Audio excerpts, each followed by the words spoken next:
Trump's presidency is marked not by political ideology but by personality. As former Secretary of State Colin Powell, a Republican, told CNN's Fareed Zakaria, "We the people has been replaced by me the president." This Trumpian way of operating values winning over decency and power over unity. It is also a force that has proven to be both effective and infectious, and its malevolence is terrifying. The infectious quality of Trumpism was demonstrated in Kavanaugh's weepy, indignant and self-righteous response to serious allegations of sexual misconduct in his youth. He railed against liberals and announced that he was the victim of a calculated and orchestrated political hit. Kavanaugh even badgered Democratic Sen. Amy Klobuchar, for which he later apologized, and argued that his troubles were tantamount to a national disgrace. Kavanaugh's display, unworthy of anyone seeking a seat on the Supreme Court, was fully Trumpian in its emotion and intellectual distortions. He was joined, almost immediately, by finger-wagging Senator Lindsey Graham, whose snarling complaints came right out of the Trump playbook. "You're looking for a fair process?" Graham asked in a fit of pique. "You came to the wrong town at the wrong time, my friend." No one personifies the triumph of Trumpism more fully than Graham. Formerly a leader of the more rational faction of the GOP, Graham once said, "You know how you make America great again? Tell Donald Trump to go to hell." But since the death of his friend and mentor, John McCain, Graham has embraced the Trump style in his rhetoric and approach to politicking. At the Kavanaugh hearing, Graham led the pity party, telling the teary nominee, "This is not a job interview. ... This is hell."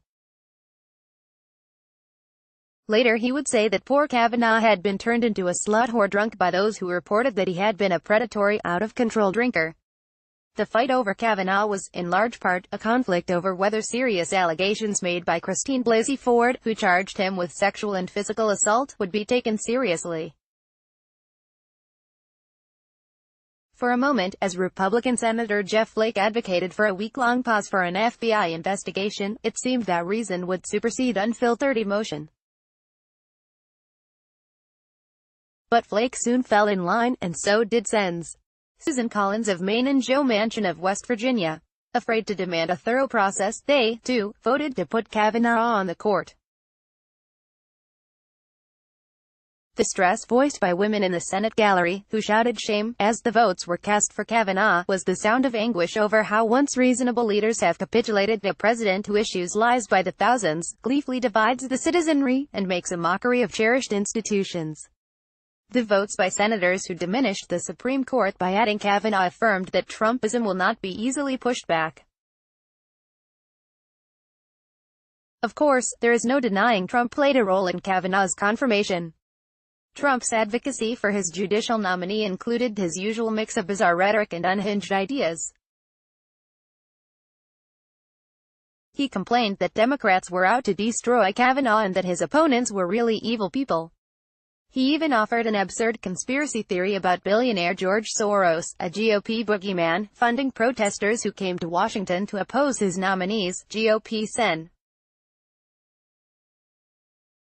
Chuck Grassley proved the infectious quality of Trumpism by echoing the Soros nonsense when he said, "I tend to believe it." Like Kavanaugh's complaint about the supposed organized effort against him, the Soros theory was bogus. But no one was penalized for this hysteria. Instead, Grassley, Trump and Kavanaugh were rewarded.